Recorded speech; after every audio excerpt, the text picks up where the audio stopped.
എവിടെയോ എന്തോ ഒരു തകരാറ് പോലെ. ഇങ്ങനെ പേടിക്കലടാ ആണുങ്ങളെ വില കളയാനായിട്ട്. നേരം വെളുത്ത് തുടങ്ങി കച്ചറ.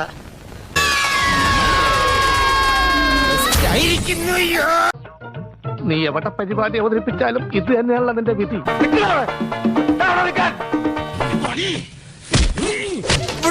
ഇതൊക്കെ പറന്നു വരുന്നത്.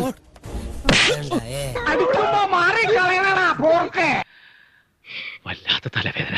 ഞാനൊന്ന് കിടക്കട്ടെ. സ്വാമിയെ നിന്നെ അങ്ങനെ അങ്ങ് പോയാലോ? ഇനി പോവല്ലോ.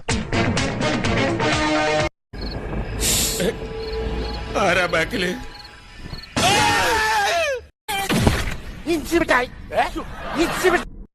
എവിടെ പോണ് മുട്ടിലിഴഞ്ഞ്? ഇതല്ല അപ്പറം ചാടി